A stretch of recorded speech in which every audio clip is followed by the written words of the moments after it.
오늘은 벌써 9월 1일입니다. 9월이 시작되어지는 첫날이기도 하지만 무엇보다 우리 그리스도인들에게는 긴 성령의 계절을 보내고 성부의 계절, 아버지의 계절, 우리 창조절을 맞는 첫날이기도 합니다. 어떻게 창조절이 시작되었다라고 하는 것, 여러분 계절을 실감하고 살아가십니까? 마태복음 16장에 보면 이런 말씀이 나와요. 바리새인과 사두개인들이 와서 예수를 시험하여 하늘로부터 오는 표적 보이기를 청하니 예수께서 대답하여 이르시되 너희가 저녁에 하늘이 붉으면 날이 좋겠다 하고 아침에 하늘이 붉고 흐리면 오늘은 날이 굳겠다 하나니 너희가 날씨는 분별할 줄 알면서 시대의 표적은 분별할 수 없느냐, 이렇게 주님께서 말씀을 하셨어요. 너희가 날씨는 분별할 줄 알면서 시대의 표적은 분별할 수 없느냐. 우리는 창조주, 조물주가 창조하신 뜻대로 살지 않음으로 인해서 지금 전 세계적으로 얼마나 홍역을 앓고 있는지 모릅니다. 지구온난화, 또 해수면의 상승으로 인해서 지금 얼마나 많은 어려움이 우리에게 닥치고 있습니까? 지난 여름 얼마나 정말 더위로 인해서 우리가 고통을 겪었어요? 아직까지도 북태평양 고기압이 우리나라를 둘러싸고 있어서 강한 태풍조차도 이 나라에 엄습하지 못하도록 지금 그렇게 하는 상황입니다. 그러다 보니까 태풍이 일본 쪽으로 모두 가게 되어서 제10호 태풍 산산이 일본 열도에 얼마나 많은 피해를, 막대한 피해를 끼치고 있는지를 우리는 뉴스를 통해서 듣고 있습니다. 그야말로 기후위기, 기후재앙, 기후붕괴라는 말이 서슴지 않고 나와지는 현실입니다. 위기라는 말에서 위자는 위험이라고 하는 말이고요, 기자는 기회라고 하는 말입니다. 그러니까 위기는 위험도 따르고 동시에 그것은 기회가 되기도 한다는 뜻이겠죠. 그래서 위기는 곧 기회다라는 말을 우리는 종종 합니다. 기후만이 아니라 우리 삶의 모든 영역에서 닥쳐오는 여러 가지 삶의 어려운 문제들, 위기들은 우리에게 위험도 되기도 하지만 그것은 또 다른 기회가 되기도 한다는 사실을 우리는 잘 압니다. 지난주 저는 사도행전 15장에 나온 예루살렘 사도회의가 어떻게 열리게 되었고 거기서 무엇이 시작되었는지를 말씀을 나누었습니다. 이 예루살렘 사도회의는 교회 역사에 아주 중요한 결정을 내린 회의였음을 말씀드렸어요. 이제 더 이상 기독교는 유대교가 아니다, 유대교의 아류가 아니다 라고 하는 것을 분명하게 정한 것이 바로 예루살렘 사도회의입니다. 그러니까 예루살렘 사도회의는 단순히 율법을 행할 것인가 말 것인가, 할례를 받을 것인가 말 것인가를 넘어서서 기독교가 세계적인 종교로 뻗어나가게 만드는 그런 회의였음을 말해줍니다. 이제 저들은 율법의 굴레에서 벗어나게 되었습니다. 자유하게 되었어요. 할례를 받는 문제에 대해서도 자유하게 되었습니다. 그러니까 할례를 받았느냐 안 받았느냐가 구원에 더 이상 영향을 미치지 못한다라고 하는 사실을 분명히 못 박은 것입니다. 구원은 오직 예수 그리스도를 믿음으로 얻는 것이지 무엇을 행함으로 얻는 것이 아님을 분명히 하게 되었습니다. 오늘 우리가 읽은 본문은 이러한 결정을 하고 나서 그 후속 조치가 어떻게 이루어지게 되었는지에 대해서 말씀하고 있는 말씀이라고 할 수 있습니다. 즉 예루살렘 교회는 예루살렘 공의의 이후 후속 조치로서 바울과 바나바뿐만 아니라 바사바라 하는 유다와 실라까지 선교사로 파송함으로 이방인 선교를 위해 안디옥 교회에 더욱 힘을 실어주는 일을 했다라고 하는 사실을 오늘 말씀에서 우리는 살펴볼 수 있습니다. 22절부터 읽었죠. 22절 말씀을 보시기 바랍니다. 이에 사도와 장로와 온 교회가 그 중에서 사람들을 택하여 바울과 바나바와 함께 안디옥으로 보내기를 결정하니 곧 형제 중에 인도자인 바사바라 하는 유다와 실라더라. 먼저 바사바라는 유다가 누구냐? 바사바라는 말은 사바의 아들, 즉 안식일의 아들, 이런 뜻을 가진 이름이에요. 그러니까 안식일의 아들 바사바라는 이름 자체가 바로 골수 유대인이라고 하는 것을 말해주는 표현입니다. 사도행전 1장 23절에 보면 바사바라는 요셉이 등장을 합니다. 사도들은 12명의 사도 가운데 이제 빠져나간 가룟 유다 대신 제비뽑기를 통해서 마띠아를 선택할 때 이 바사바라 하는 요셉, 이 요셉이라고 하는 두 사람을 놓고 제비뽑기를 통해서 마띠아를 가룟 유다 대신 12사도로 선택을 했습니다. 그러니까 성경학자들은 여기 나오는 바사바라는 유다는 바사바 요셉과 한 형제였을 것이다 라고 그렇게 추측을 합니다. 또 실라는 예루살렘 교회의 지도자 중 한 사람이며 선지자였다라고 오늘 우리가 읽은 32절은 말씀하고 있습니다. 그의 이름은 로마식으로 한다고 한다면 실루아노라는 그런 이름을 가진 사람입니다. 그는 바울과 같이 로마 시민권을 가진 사람이었어요. 그러니까 바울과 함께 후에 이방인 선교에 아주 적합한 사람이었고, 그래서 바울은 제2차 선교 여행을 떠날 때 마가 대신 이 실라와 함께 제2차 선교 여행을 떠나게 되는 것을 우리는 살필 수 있습니다. 여러분, 아마 맨 처음 안디옥에 사람을 보낼 때까지만 해도 예루살렘 교회는 안디옥 교회가 되겠어? 이방인들에게까지 복음이 전파되겠어? 이렇게 생각을 했어요. 그러면서 바나바와 바울을 안디옥 교회에 보낸 것입니다. 그런데 이게 웬일입니까?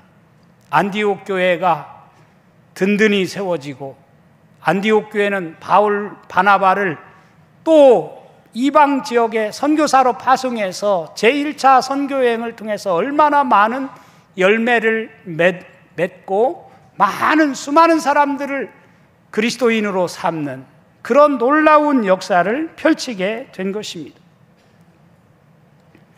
이런 일로 인해서 하나님이 예루살렘 공의회가 모여지도록 만든 거예요.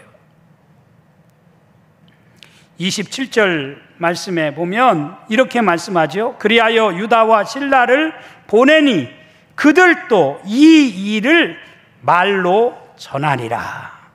그러니까 바울과 바나바뿐만 아니라 유다와 실라까지 보내서 예루살렘 사도회의에서 결정된 사항이 틀림이 없다고 하는 것을 만천하에 전파하도록 했다는 뜻입니다.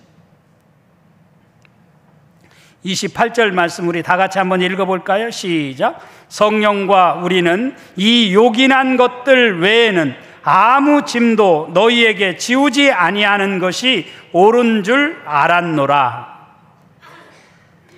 성령과 우리는 이 요긴한 것들 외에는, 여기 이 요긴한 것들이라는 것은 29절에 나온 말씀처럼 우상의 제물과 피와 목매어 죽인 것과 음행을 멀리하라고 하는 이 말씀, 이 요긴한 것들 외에는 아무 짐도 너희에게 지우지 말아야 된다라고 하는 것을 저들에게 분명히 못 받고 있습니다. 우상의 제물을 먹는 문제, 핏째 먹는 문제, 목매어 죽인 짐승을 먹는 문제, 그리고 음행을 일삼는 문제, 이것들만 조심한다면 이방인들에게 복음을 전하는 것 아무 문제가 없다라고 그렇게 결정을 한 것입니다. 이 네 가지만 잘 지키게 된다면 이방인 그리스도인들이 다른 불신자들과 구별되게 될 것이고, 그것은 무엇보다 이방인과 유대인 간의 교제와 화목에 큰 도움이 될 것이라고 하는 것을 분명히 한 말씀이라고 할 수 있어요.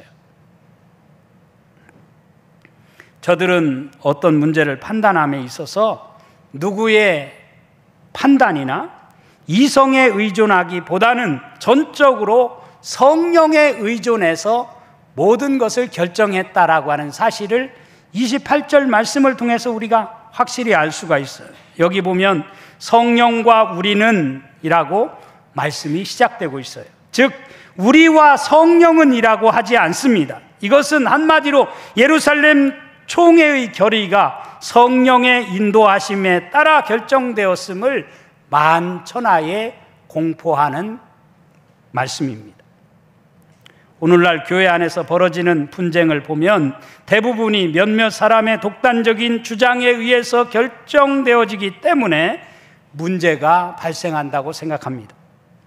하지만 예루살렘 공의회는 이 중차대한 문제를 가지고 누구 한 사람의 결정대로 하지 않았다는 사실이에요. 예루살렘 사도회의에서 충분한 토의를 거쳐 원만한 합의를 이끌어내고 그것을 하나님의 뜻으로 받았다는 뜻입니다. 저는 그런 차원에서 우리 농천교회도 초대교회, 예루살렘 교회와 같이 성령이 운행하시는 그런 능력 있는 교회가 되어질 수 있기를 원합니다. 성령이 이끄시는 대로 나아가는 교회가 되기를 원합니다. 사랑하는 성도 여러분, 하나님이 하시는 일은 이처럼 크고 놀랍습니다. 이처럼 하나님은 성령을 통하여 사람을 움직이십니다. 적재적소에 알맞는 사람을 준비시켜 일하게 하시는 하나님이 우리가 믿는 하나님인 줄로 믿습니다. 23절 말씀 보면 그 편에 편지를 붙여 이르되 사도와 장로된 형제들은 안디옥과 수리아와 길리기아에 있는 이방인 형제들에게 문안하노라, 이렇게 말씀하고 있는 것을 볼 수가 있어요. 저는 이 말씀에서 우리가 주목할 대목이 있다고 생각합니다. 여기 보면 사도와 장로된 형제들은 이라고 말씀을 하고 또 안디옥과 수리아와 길리기아에 있는 이방인 형제들에게 이렇게 말하고 있는 것을 볼 수가 있어요. 즉 예루살렘에 있는 사도들이 이방인들을 가리켜서 자신들과 같은 형제들이다 라고 표현을 하고 있습니다. 여러분, 이 말씀은 대단히 놀라운 말씀이에요.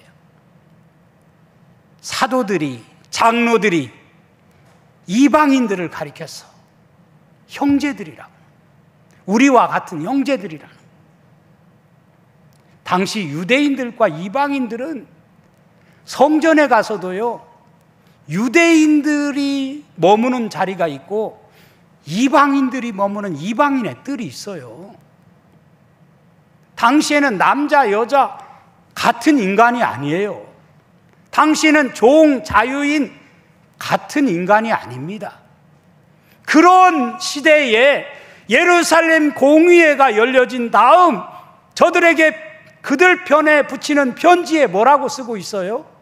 사도와 장로된 형제들은 안디옥과 수리아와 길리기아에 있는 형제들에게 이렇게 말씀을 하고 있어요.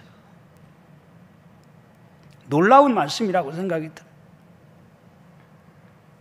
여러분, 저와 여러분은 농천교회 안에서 믿음의 형제 자매인 줄로 믿습니다. 목사라고 해서 특별한 존재가 아니에요. 농천교회 오래 다닌 분들이라고 해서 특별한 존재가 아니에요. 지금 농천교회 최근에 나오신 분이나 오래 다닌 분이나 모두가 다 그리스도 안에서 형제 자매인 줄로 믿습니다. 이런 찬양이 있어요. 형제의 모습 속에 보이는 하나님 영상 아름다워라. 존귀한 주의 자녀 됐으니 사랑하며 섬기리. 우리의 모임 중에 임하신 하나님 영광 아름다워라. 존귀한 왕이 여기 계시니 사랑하며 섬기리. 우리 모두는 하나님의 형상을 닮은 존귀한 자들이에요. 그렇기 때문에 우리가 해야 할 일은 사랑하며 섬기는 일밖에 없다라고 생각이 들어요. 그렇습니다. 우리는 그리스도 안에서 한 피 바다 한 몸 이룬 형제요 자매들임을 믿고 서로 섬기며 나누며 살아갈 수 있는 아름다운 공동체가 되어줄 수 있기를 축원합니다. 25절과 26절 말씀 다 같이 읽어볼까요? 시작. 사람을 택하여 우리 주 예수 그리스도의 이름을 위하여 생명을 아끼지 아니하는 자인 우리가 사랑하는 바나바와 바울과 함께 너희에게 보내기를 만장일치로 결정하였노라. 그러니까 이 말씀을 통해서 바울과 바나바의 이방 선교의 사역이 이제 완전하게 예루살렘 교회로부터 공식적으로 인정받았음을 말씀하고 있어요. 더 나아가서 이 두 사람이 할례파들의 주장을 반박하는 것이 옳은 행위였다라고 하는 사실을 분명히 하고 있는 것입니다. 그래서 이제 바울과 바나바는 예루살렘 교회의 당부와 부탁을 받고 다시 안디옥으로 돌아와 저들이 써준 편지를 전하게 되었다라고 하는 내용을 오늘 우리가 읽은 말씀이 기록하고 있습니다. 30절 말씀 같이 읽어볼까요? 시작. 그들이 작별하고 안디옥에 내려가 무리를 모은 후에 편지를 전하니.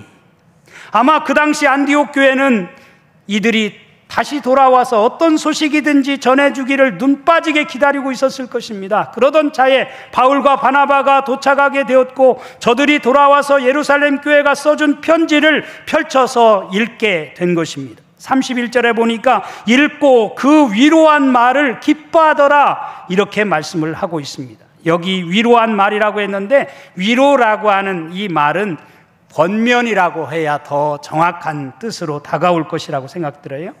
즉 예루살렘 교회가 권면한 말을 듣고 저들은 기뻐했다라고 말씀을 하고 있습니다. 왜 기뻐했겠어요? 이제 더 이상 할례 문제 때문에 우리가 고민할 필요가 없어.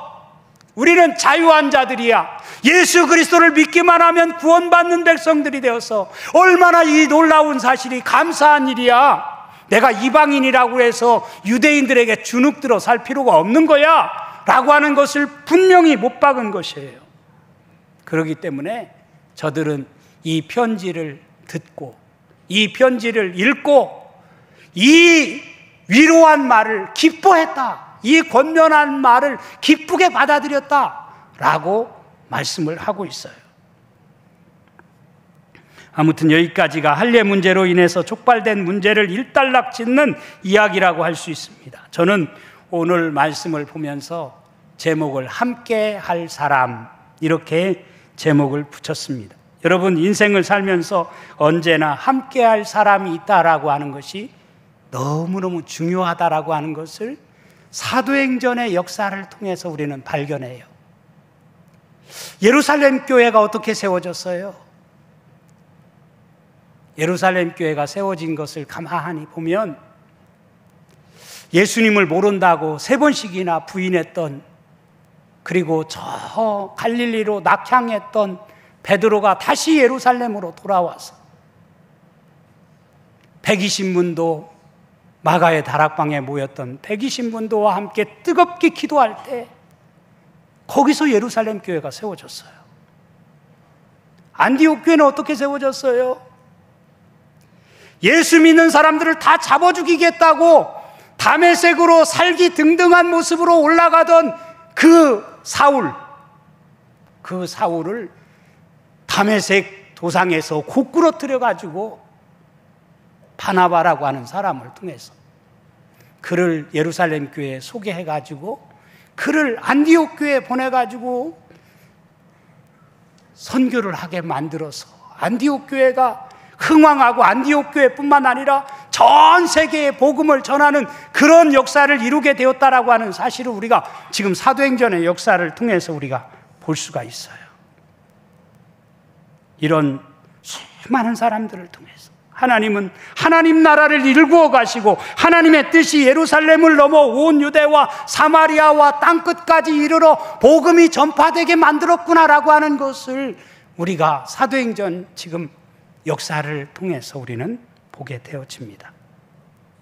그런 의미에서 저는 오늘 마지막으로 함석헌님의 시 그 사람을 가졌는가 라는 시를 여러분과 함께 음미하면서 낭독했으면 좋겠습니다. 우리 화면을 보시고 함께 우리 천천히 이 시를 음미하면서 함께 시를 읽어보도록 하겠습니다. 시작. 말리길 나서는 날 처자를 내맡기며 맘 놓고 갈 만한 사람, 그 사람을 그대는 가졌는가? 온 세상 다 나를 버려 마음이 외로울 때에도 저만이야 하고 믿어지는 그 사람을 그대는 가졌는가? 탔던 배 꺼지는 순간 구명대 서로 사양하며 너만은 제발 살아다오 할 그 사람을 그대는 가졌는가? 불의의 사형장에서 다 죽어도 너의 세상 빛을 위해 저만은 살려두거라 일러줄 그 사람을 그대는 가졌는가? 잊지 못할 이 세상을 놓고 떠나려 할 때 저 하나 있으니 하며 빙긋이 웃고 눈을 감을 그 사람을 그대는 가졌는가? 온 세상이 찬성하여도 아니 하고 가만히 머리 흔들 그 한 얼굴 생각에 알뜰한 유혹을 물리치게 되는 그 사람을 그대는 가졌는가? 그 사람을 그대는 가졌는가? 인생은 여행이라고 합니다. 여러분, 인생은 여행이에요. 여행을 떠나면서 저는 우리가 끝까지 함께 할 수 있는 그 사람이 되었으면 좋겠습니다. 그래서 정말 우리 인생 끝마치는 날, 소풍 끝내는 날, 우리의 삶이 참 아름다웠더라고 말할 수 있는 그 사람을 가지고 우리의 남은 여생을 달려가는 우리 농촌의 모든 성도들이 되어줄 수 있기를 주님의 이름으로 축원합니다.